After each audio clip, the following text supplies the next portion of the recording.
की कहानी है, एक राजा कैसे नाग बन गया, उसकी रानी दासी बन गई, और उसका मंत्री जो दुष्ट था, जिसकी वजह से ऐसा हुआ, उसको क्या फल मिला अपनी करनी का, और एक तोता ने कैसे न्याय किया। तो आज की कहानी बहुत ही मनोरंजक है, रोचक है, ज्ञानवर्धक है, इसे पूरा जरूर देखिए। बहुत समय पहले की बात है, एक राज्य था विराटनगर। वहां पर चंद्र प्रताप नाम का राजा राज्य करता था। राजा मन का बहुत दयालु था। उनके मंत्री का नाम शीशपाल था। शीशपाल पर राजा बहुत विश्वास करते थे। राजा चंद्रपाल जहां भी जाता, मंत्री शीशपाल को साथ लेकर जाता। मंत्री अक्सर राजा के साथ ही रहा करता था। दोनों ही वीर एवं साहसी थे। राजा चंद्र प्रताप रोज ही अलग अलग वेश धारण करके राज्य में घूमा करता था। ऐसा करके वह पता लगाता था कि उसके राज्य में प्रजा दुखी है या सुखी है। वह लोगों से मिलकर उनका दुख दर्द जानने की कोशिश करता था। ये सब पता लगाने के बाद दूसरे ही दिन वह उनके कष्टों को दूर करने का प्रयास किया करता था। यही कारण था कि लोग राजा चंद्र प्रताप को बहुत प्यार करते थे। इसी कारण राजा का यश और कीर्ति बहुत दूर दूर तक फैली हुई थी। उनके राज्य में हर ओर सुख शांति थी। उनके राज्य में चोरी चकारी और डाकुओं का कोई भय नहीं था। लोग चैन की नींद सोते थे। एक दिन राजा और मंत्री दोनों अपने अपने घोड़ों पर सवार होकर अपने नगर की ओर तेजी से चले जा रहे थे। वो दोनों शाम होने से पहले ही अपने नगर विराटनगर पहुंच जाना चाहते थे, ताकि अंधेरा होने से पहले अपनी राजधानी में पहुंच जाएं। आज सुबह भी राजा चंद्र प्रताप को एक ऐसी ही खबर मिली थी। सुबह उनके एक दूत ने आकर बताया कि लुटेरे भोले भाले किसानों के पशुओं और उनकी संपत्ति को लूट रहे हैं। तो हमेशा की तरह राजा चंद्र प्रताप और मंत्री शीशपाल कुछ सैनिकों के साथ वहां पहुंच गए। राजा के समय पर वहां पहुंचने के कारण लुटेरों को वहां से भागना पड़ा। जब लुटेरे वहां से भाग गए, तो राजा ने अपने सैनिकों को किसानों की सहायता के लिए वहीं पर छोड़ दिया और खुद मंत्री शीशपाल के साथ राज्य की तरफ लौट पड़े। राजा और मंत्री राजधानी से 6-7 मील की दूरी पर रह गए थे। दोनों के घोड़े बहुत तेज भाग रहे थे कि अचानक उनके दोनों घोड़े रुक गए और घोड़ों ने हिनहिनाना शुरू कर दिया। दोनों घोड़ों ने अपने पैर आगे कर लिए और फिर जोर जोर से अपने पैर जमीन पर मारने लगे। राजा और मंत्री दोनों को कुछ भी समझ में नहीं आया कि ये क्या हो रहा है। उसी समय सामने मार्ग में बड़ा सा नाग दिखाई दिया। नाग के शरीर में कोई हलचल नहीं थी। उस नाग से कुछ ही दूरी पर एक दिव्य नागमणि पड़ी थी, जो शायद उस नाग के मुंह से निकल कर गिरी थी। उस नाग को देखकर राजा चंद्र प्रताप ने सहानुभूति प्रकट करते हुए कहा, अरे ये तो दिव्य मणि धारण करने वाले नागलोक का नाग है। वे दुखी होकर कहने लगे, इस वीर नाग की ये दुर्गति किसने की है? इसे किसने मारा होगा? राजा की बात सुनकर मंत्री ने शोक प्रकट करते हुए कहा, हाँ महाराज, हमारे राज्य की धरती पर ऐसा पाप नहीं हुआ है, लेकिन आज ऐसा हो चुका है। राजा ने कहा, हाँ शीशपाल, ये बात तो बहुत बुरी हुई। राजा ने चिंतित होते हुए पूछा, क्या करें? इसे देखकर राजा ने सोचा, अब और कोई उपाय नहीं है। हमें इस नाग को जीवन दान देकर फिर से जीवित करना चाहिए। शायद मंत्री शीशपाल भी उनके मन की बात समझ चुका था। मंत्री शीशपाल ने कहा, महाराज, आपको तो संजीवनी विद्या आती है। उस विद्या से इसे फिर से जीवित किया जा सकता है। आप इसे एक अवसर के रूप में भी देख सकते हैं। इससे आपको अपनी विद्या को आजमाने का मौका भी मिलेगा। इस अवसर पर आपको उस विद्या का चमत्कार देखने का मौका खोना नहीं चाहिए। मंत्री की बात सुनकर राजा चंद्र प्रताप गंभीर हो गए और सोचने लगे। कुछ सोचने के बाद राजा बोले, शीशपाल, यह एक जहरीला नाग है। इसे जिंदा किया जाएगा तो ये लोगों को नुकसान पहुंचा सकता है, इसलिए इसको ऐसे ही रहने देते हैं। लेकिन मंत्री ने कहा, महाराज, पहली बात तो किसी का जीवन दान देना बहुत ही पुण्य का काम होता है। जब ये घर जाकर अपने परिवार से मिलेगा तो इसका परिवार भी आपको ढेर सारी दुआएं देगा। दूसरी बात ये कि जो विद्या आप सीखे है उसे कहीं आजमाया नहीं कि वह मौके पर काम करेगी भी या नहीं। यहाँ आजमाने का सबसे बड़ा फायदा है कि यदि विद्या गलत हुई तो किसी प्रकार का सम्मान पर ठेस नहीं आएगा, क्योंकि मैं कहीं बताऊंगा नहीं और ये सांप तो मरा हुआ है। इसके अलावा तीसरा कोई यहाँ है नहीं जो जाकर कहीं कहे कि राजा की विद्या झूठी है। दोस्तों, काश राजा ने थोड़ा सोचा होता कि ये संजीवनी विद्या तो उन्होंने गोपनीय रूप से सीखा था। फिर मंत्री को कैसे पता चला? और मंत्री एक सांप को जिंदा कराने में इतनी रुचि क्यों ले रहा है? दोस्तों, कई बार हमें भी कुछ बातें अटपटी लगती हैं। अंदर से जैसे लग रहा हो कि जो करने जा रहा हूँ ठीक नहीं है, पर हम लोग भी दूसरों के समझाने या विश्वास में कर डालते हैं और पछताते हैं। काश हमने अपनी अंदर से उठने वाली बात पर ध्यान दिया होता। मंत्री के आग्रह पर राजा घोड़े से उतरा और मरे नाग के पास गया।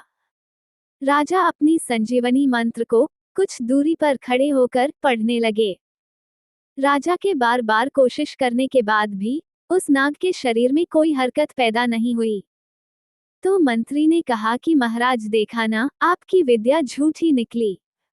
आपके गुरु ने आपको गलत ज्ञान दिया था। इस बात ने राजा के तन बदन में आग लगा दी, क्योंकि उसे अपने गुरु पर पूरा भरोसा था और कोई उसके गुरु को झूठा कहे ये राजा को बर्दाश्त न था। अब तो उसने ठान लिया कि नाग को जिंदा करके रहेगा और मंत्री को दिखा देगा कि उसके गुरु झूठे नहीं है।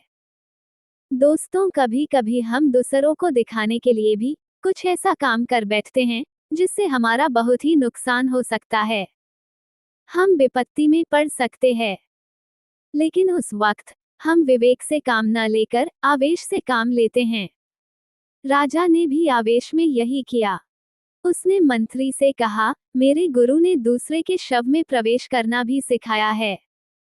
अब तुम देखो मैं कैसे इसके मरे शरीर में प्रवेश करके इसे जिंदा करता हूँ। मंत्री ने ताव दिलाया, महाराज, आप कहते हो तो मान लेता हूँ, वैसे जब एक मंत्र झूठा हो सकता है तो क्या पता दूसरा सही है या नहीं। अब तो राजा ने कहा, रुको, मैं अभी साबित कर देता हूँ कि जो मैं कहता हूँ वही सही है।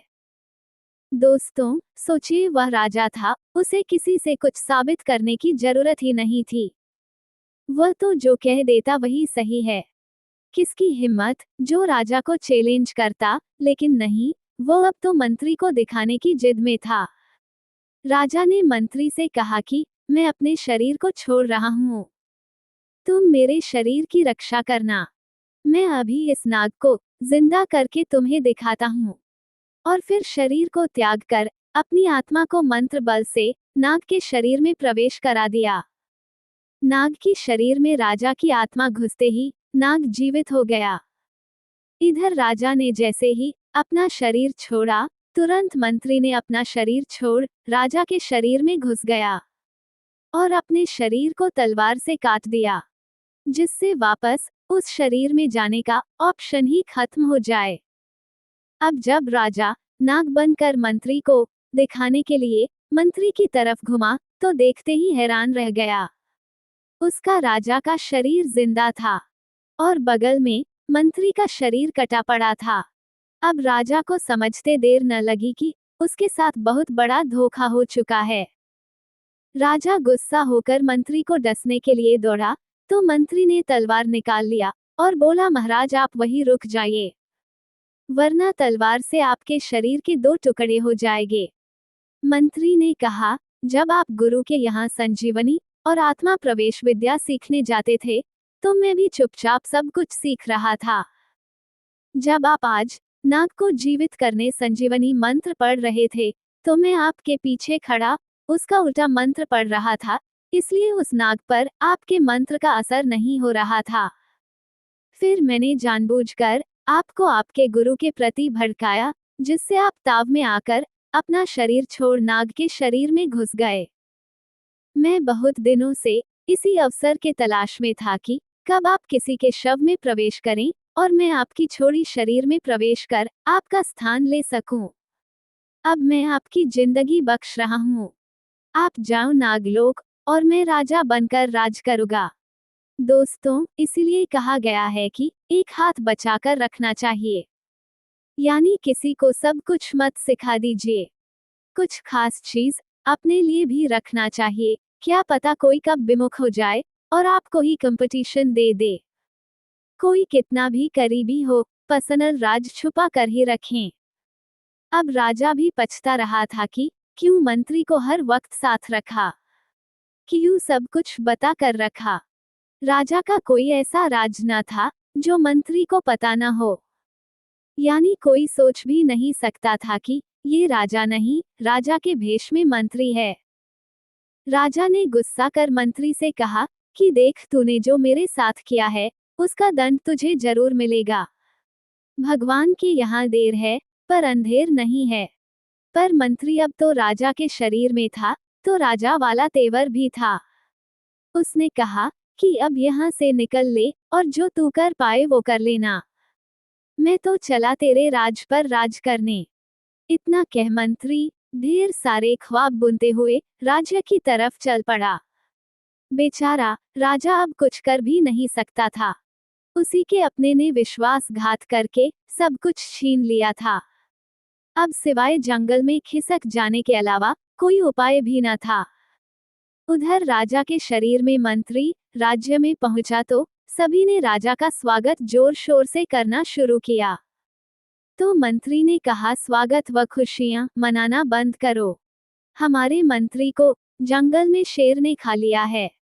इसका 10 दिन तक शोक मनाया जाए तथा मंत्री के घर उसके परिवार को सभी प्रकार की सुविधाएं दी जाए, जिससे उन्हें कोई तकलीफ न हो। ये बात सभी सुनते ही सन्न रह गए। राज्य का झंडा झुका दिया गया और मंत्री के घर ढेर सारा सोना अनाज आदि पहुंचा दिया गया। रानी सोने का थाल लेकर स्वागत को आई तो मंत्री ने उसे वापस कर दिया कि अभी बहुत थकान है, बाद में मिलूंगा। राजा का पोशाक, राजा का शरीर और राजा की आवाज में मंत्री को कोई पहचान नहीं सकता था, लेकिन उसे पता नहीं क्यों लगता था कि यदि रानी सामने आई तो वो उसे पहचान सकती है, क्योंकि पति पत्नी का संबंध पोशाक और शरीर से बढ़कर आत्मिक होता है। वो रानी के सामने अपनेपन का एहसास और आत्मिक संबंध कहां से लाएगा। इसलिए उसने रानी को तुरंत वापस जाने के लिए बोल दिया। उधर रानी अपने कमरे में सोने चली गई। अभी नींद लगी ही थी कि उसे एक आवाज सुनाई दी। आवाज ने कहा कि तुम तुरंत इस महल से दूर हो जाओ। तुम्हारे पति की जान खतरे में है। तुम्हारे पति के भेष में ये मंत्री है। इतना सुनते ही रानी की नींद खुल गई। उसने इधर उधर देखा, कहीं कोई नहीं था। उसने तुरंत अपनी एक विश्वास पात्र दासी को बुलाया और उसके कान में कुछ बोली। उसके बाद दाई को साथ लेकर चुपके से अपने वस्त्र और आभूषण लेकर पिछले दरवाजे से बाहर निकल गई। दोनों चलते चलते काफी दूर निकल गई। उधर सुबह होते ही रानी के महल में न होने की बात चारों तरफ फैल गई। खोजबीन की गई तो पता चला कि एक रानी की मुंह बोली दासी भी गायब है। इससे मंत्री बहुत नाराज हुआ। उसको लगा कि इस तरह अचानक महल से रानी का गायब होना जरूर कोई खास बात है। कहीं रानी को मेरे राज का पता तो नहीं चल गया। फिर उसने सोचा कि वह भेद केवल मुझे ही पता है, तो रानी कैसे जान सकती है। फिलहाल उसे लगा कि रानी का मिलना बहुत जरूरी है। उसने रानी को खोज कर लाने का आदेश दे दिया। उधर रानी और दासी चलते चलते दूर जंगल में पहुंच गई। रात हुआ तो थककर चूर होने के कारण बहुत गहरी नींद आ गई। कुछ हलचल होने से उनकी आंख खुली तो डर से कांपने लगी। उनके आसपास जंगली नरभक्षी मौजूद थे। उन्होंने दोनों को पकड़ लिया और घने जंगलों के बीच लेकर चले गए। वे बहुत खुश थे कि आज भरपूर खाना मिला है। उधर नाग रूप में राजा परेशान था कि अब क्या करे। मंत्री को डसकर उसे मार सकता था, लेकिन जहर से शरीर जहरीला हो जाता तो उसमें रहने लायक नहीं रहता। उसे रानी की याद आई तो वह नाग के शरीर से निकलकर अदृश्य होकर राजमहल पहुंचकर आवाज देकर रानी को चेता दिया था। उसके बाद वापस जंगल आ गया। जंगल आकर एक पेड़ के नीचे बैठकर सोचने लगा कि अब क्या किया जाए। तभी बगल के पेड़ से कुछ तोतों की आवाज सुनाई दी। राजा पक्षियों की आवाज भली भांति समझ लेता था, इसलिए वो उनकी बातें सुनने लगा। उनमें से एक तोता घायल था। वह काफी कमजोर हो गया था और मरने ही वाला था। पहले तो नाग बने राजा ने सोचा कि भूख लगी है और बिना शिकार किए ही खाना मिल रहा है, आज इसी को खा लेता हूँ। फिर राजा ने सोचा कि खाने से अच्छा है कि इसके मरते ही इसके शरीर में घुस जाता हूँ, जिससे दूर दूर तक जा सकूं। यही सोच राजा मरने का इंतजार करने लगा कि जैसे ही तोता शरीर छोड़े मैं तोते के शरीर में घुस जाऊं। और फिर वही हुआ। तोता ने जैसे ही शरीर छोड़ा वैसे ही राजा ने प्रवेश कर लिया। लेकिन दोस्तों, कहते हैं जब बुरा दिन आता है तो हर तरफ से आता है। राजा के साथ भी यही हुआ। ऊपर पेड़ पर तोतों को देख एक बहेलिया ने नीचे जाल लगा रखा था। जैसे ही तोते ने प्राण त्यागे वैसे ही उसका शरीर पेड़ से नीचे गिरने लगा और उसी वक्त राजा ने उसके शरीर में प्रवेश किया। लेकिन तब तक शरीर जाकर जाल में फंस चुका था। बहेलिया तो इसी घात में बैठा था। जैसे ही तोते को फंसते देखा वैसे ही बहेलिये ने जाल खींच दिया। राजा अब जाल में फंस चुका था। उधर बहेलिया तोता को लेकर घर की तरफ चल दिया। शाम को बहेलिये ने अपना चाकू तेज किया। उसके बाद जाल से तोते को निकालने लगा तो तोता के रूप में राजा बोला कि तुम मेरी जान न लो, मैं तुम्हें मालामाल कर दूंगा। बहेलिया को बड़ा ताज्जुब हुआ। शिकार करते करते उसकी जिंदगी बीत गई थी, लेकिन इस तरह किसी तोते को बोलते नहीं देखा था। वह रुक गया और दौड़कर अपनी पत्नी को बुला लाया कि देखो ये क्या कह रहा है। पत्नी ने जब सारा माजरा जाना तो उसने कहा कि ये तो कोई सिद्ध पुरुष है जो लगता है किसी के श्राप से तोता बन गया है। अब इसकी हत्या करने की बजाय इसका इलाज कराया जाएगा। उसका इलाज शुरू हुआ तो कुछ ही दिन में तोता एकदम ठीक हो गया। कुछ दिन बाद बहेलिये की पत्नी ने कहा कि तुम कौन हो और कैसे तोते के रूप में आए। राजा ने कहा, भाई क्या करोगे ये सब जानकार कर, ये बड़ी लंबी कहानी है। मैं आप सबको दुखी नहीं करना चाहता। लेकिन बहेलिये के काफी आग्रह करने के बाद राजा ने सारी बात कह सुनाया। ये जानकर वह दोनों पति पत्नी बड़े हैरान हुए। उन्होंने जब जाना कि ये राजा है तो दोनों पति पत्नी हाथ जोड़कर खड़े हो गए। उन्होंने कहा कि आप राजा है, हमारी झोपड़ी में आपको बड़ा कष्ट हुआ होगा। बहेलिये ने कहा तो बताइए राजा साहब, हम आपकी किस तरह मदद कर सकते हैं। राजा ने कहा कि तुम हमें चंद्रपुर राज्य में ले चलो। वहां का राजा शीलभद्र बहुत ही अच्छा है, वहां से हमें मदद मिल सकती है। तुम मुझे इसी पिंजरे में वहां ले चलो और बताओ कि ये तोता सभी प्रकार का न्याय करता है। फिर जो आगे होगा देखा जाएगा। राज में पहुंचने के बाद बहेलिये ने आवाज लगाना शुरू किया कि देखो हमारे पास बहुत ही विद्वान तोता है, ये सब का न्याय करता है। ये बात जब वहां के राजा को पता चली तो उसने तोता सहित बहेलिये को राजमहल में बुलवा लिया और ठहरने के लिए बोला। दूसरे दिन ही उसके दरबार में अजीब मामला आया जिसका न्याय करना था और राजा के कुछ समझ में न आ रहा था। उसने सारा मामला तोते के सामने रखा। मामला कुछ यूं था कि 4 भाई थे जो रुई का व्यापार करते थे। वो सब कुछ बराबर बराबर बांट कर चलते थे। यहाँ तक कि एक बिल्ली थी तो उसका भी बंटवारा कर रखे थे। यानी बिल्ली के चारों पैर भी एक एक व्यापारी ने बांट रखा था। एक दिन बिल्ली के एक पैर में चोट लग गई। जिसके हिस्से में ये पैर था उसने बिल्ली के उस पैर में एक पट्टी बांध दी थी। एक दिन बिल्ली अलाव के नजदीक बैठी थी कि पता नहीं कैसे उस पट्टी में आग लग गई। आग लगते ही बिल्ली ने गोदाम में भागदौड़ करनी शुरू कर दी। इस भागदौड़ में सभी रुई के गोदाम में आग लग गई और सारा रुई जलकर खाक हो गया। अब तो बाकी तीनों ने इस व्यापारी से समूचे हानि का भरपाई करने को बोला। व्यापारी का तर्क था कि जब सारा फायदा आपस में बांट लेते हैं तो सारा घाटा भी आपस में बांटना चाहिए। लेकिन बाकी व्यापारियों का तर्क था कि चूंकि तीसरे व्यापारी वाले बिल्ली के पैर से आग लगी है तो वह तीसरा व्यापारी ही अकेले सारा नुकसान की भरपाई करे। तोते का पिंजरा दरबार में सबसे ऊपर रखा गया और राजा ने ऐलान किया कि इस मामले का न्याय तोता करेगा और जो भी फैसला होगा उसे सबको मानना पड़ेगा।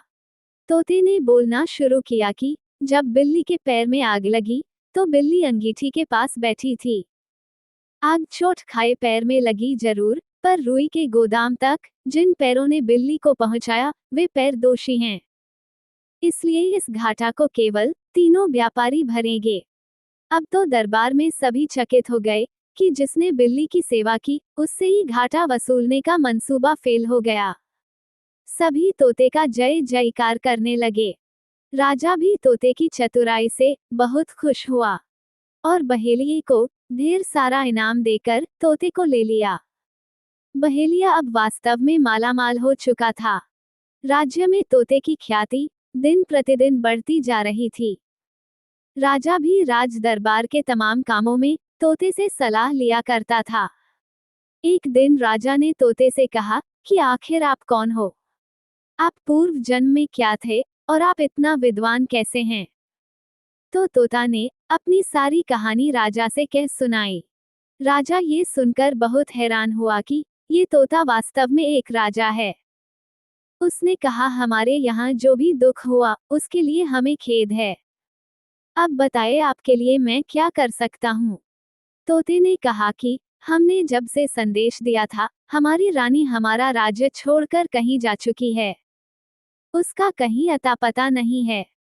महाराज यदि हो सके तो आप हमारी रानी का पता लगा दीजिए, रानी से मिलवा दीजिए और हमें कुछ नहीं चाहिए। इतना सुनते ही राजा ने अपने सैनिक चारों तरफ रानी को खोजने के लिए भेज दिए।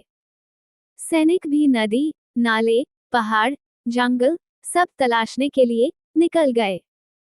उधर जंगल में जो नरभक्षी रानी और उसकी दासी को पकड़ कर ले गए थे वह एक उत्सव मना रहे थे। आज उन्हें देवी के सामने इन दो महिलाओं की बलि देनी थी। उसके बाद उनके मांस को प्रसाद के रूप में कबीले में सबको बांटा जाता। इसके लिए तैयारी चल रही थी। रानी और दासी को काफी ऊंचे एक टोकरी में रखा गया था, जिससे कि कबीले का मुखिया जब तीर से इन्हें शिकार करे तो सबको ठीक से दिखाई दे। सारे कबीले के लोग इन दोनों के नीचे नाच गा रहे थे। जब नाच गाना खत्म हुआ तो सरदार ने अपना तीर कमान मंगाया और निशाने के लिए तैयार हो गया।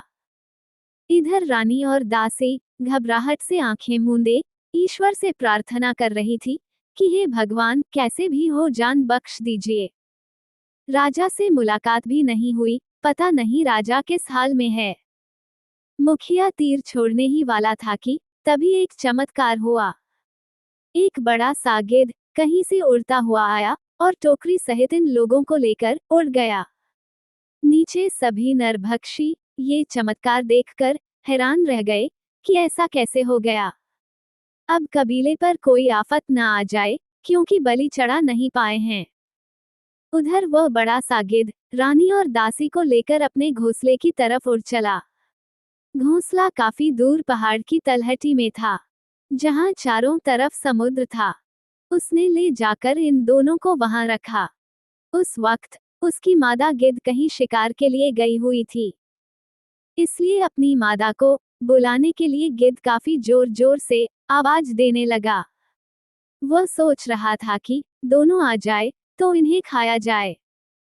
लेकिन काफी देर तक जब गिद्ध ने आवाज दिया और कोई जवाब नहीं मिला तो गिद्ध घबराया। उसने सोचा कि उसकी मादा कहीं किसी आफत में ना पड़ गई हो, इसलिए इन दोनों को वहीं बेहोश छोड़कर अपनी मादा की खोज के लिए निकल गया।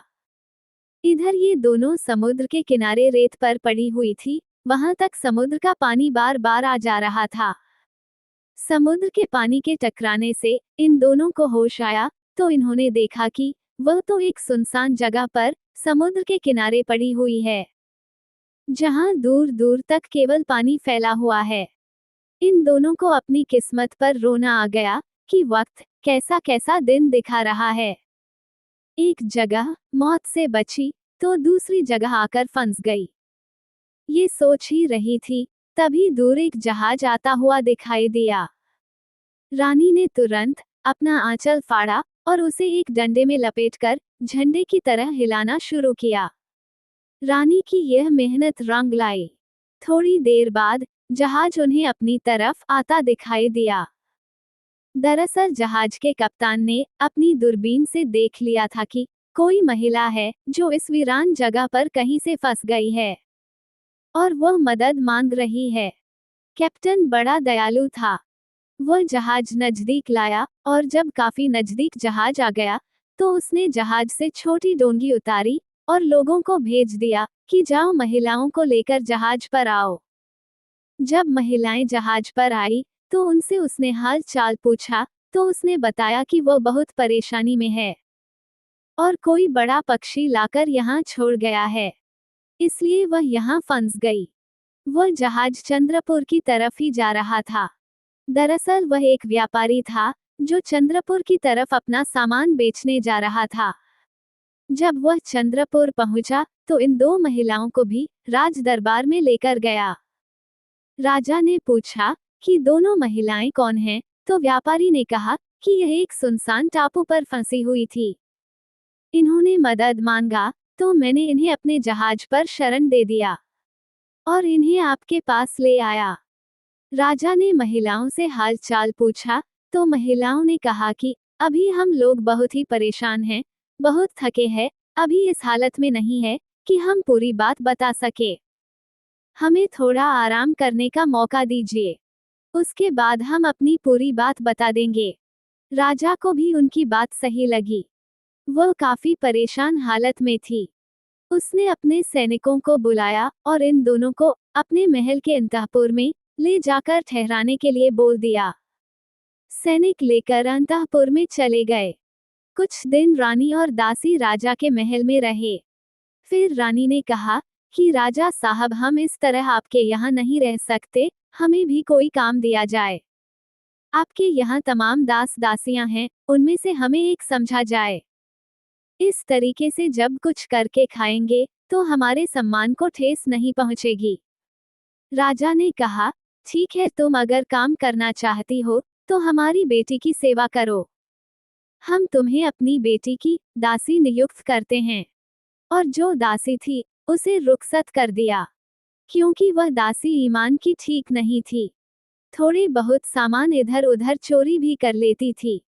इसलिए राजा ने नई दासी के आते ही उसे छुट्टी दे दी।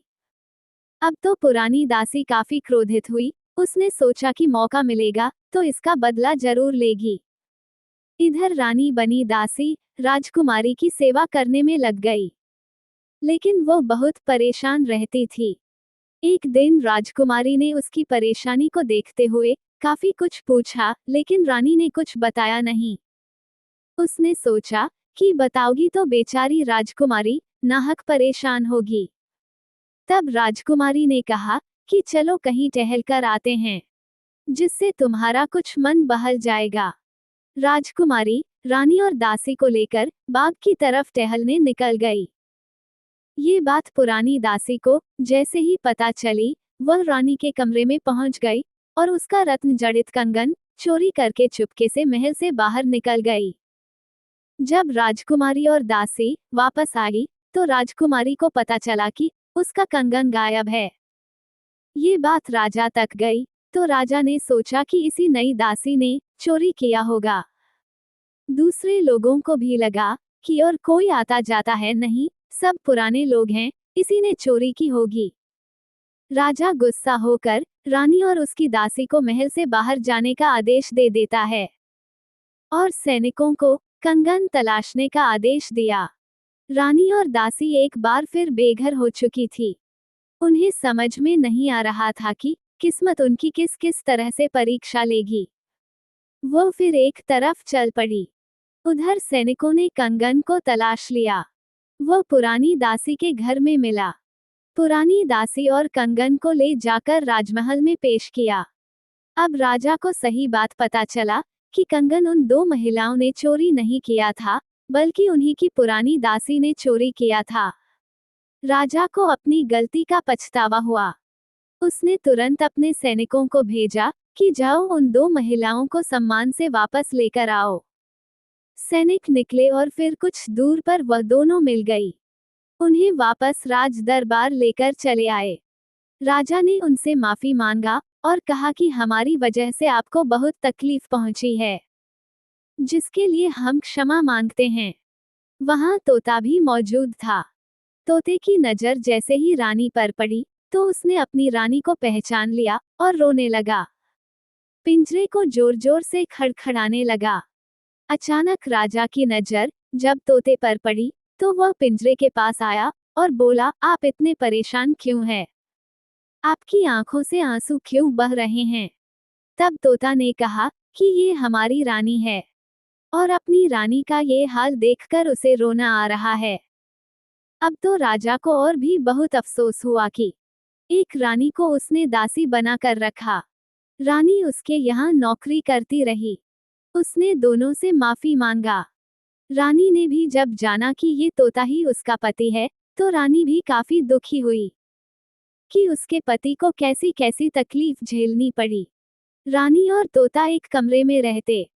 दोनों आपस में विचार करते रहते कि अब आगे क्या किया जाए, उस दुष्ट मंत्री से बदला कैसे लिया जाए।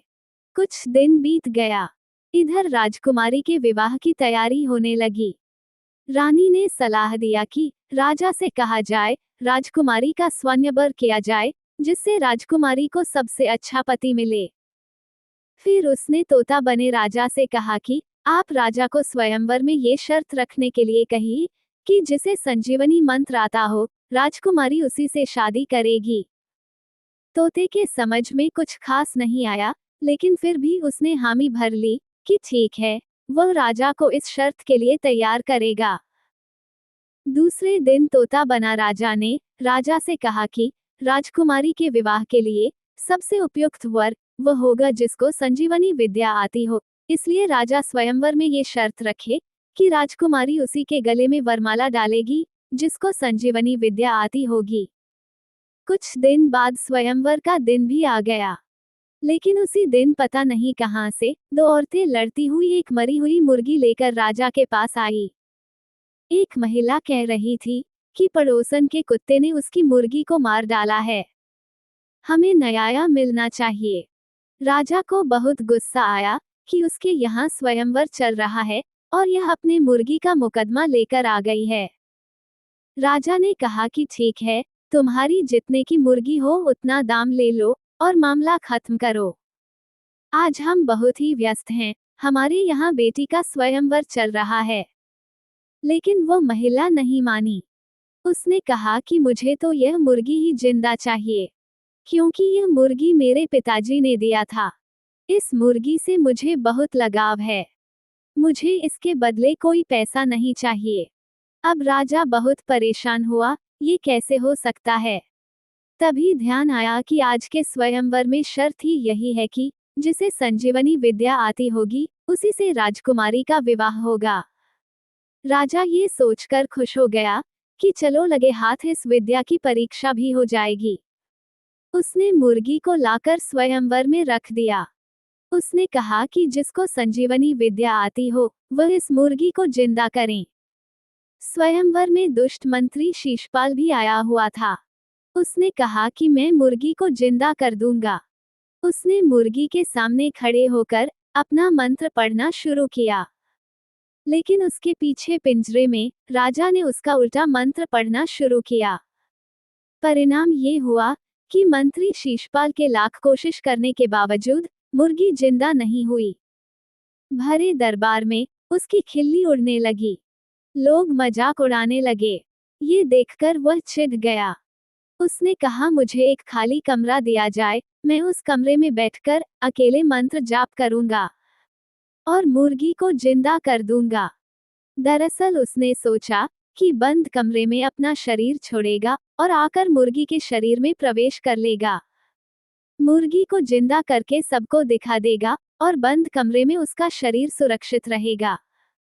मंत्री बंद कमरे में जाकर अपने शरीर से अपनी आत्मा को बाहर निकाला और आकर मुर्गी के शरीर में घुस गया। इधर रानी ने तोता को इशारा किया कि अब यही मौका है अपना बदला लेने का। तोता बने राजा ने तुरंत तोता का शरीर छोड़ा और कमरे में पड़े मंत्री के शरीर में घुस गया, जो कि उसका अपना ही शरीर था। थोड़ी देर बाद कमरे से राजा के रूप में तोता बाहर आया और मुर्गी के अंदर, जो कि अब मंत्री की आत्मा थी, से बोला कि देख मंत्री, अब अपनी तू हालत देख। अब तू मंत्री मुर्गी बन और मैं वापस राजा बन चुका हूँ। अब मंत्री समझ चुका था कि किस चाल में फंस चुका था। अब उसे समझ में आया कि स्वयंवर में ये शर्त क्यों रखा गया। किसने बताया, उसे सोचना चाहिए था, लेकिन अब वही चक्कर में पड़ चुका था। मौजूद खड़ा राजा कुछ समझ नहीं पा रहा था।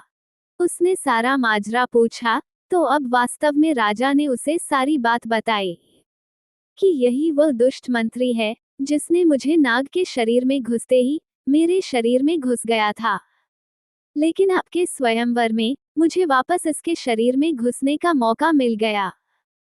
दरअसल एक कमरे में इसने राजा का शरीर छोड़कर इस मुर्गी के शरीर में प्रवेश किया और वह शरीर खाली होते ही मुझे अपने शरीर में वापस जाने का मौका मिल गया। राजा इससे बड़ा खुश हुआ।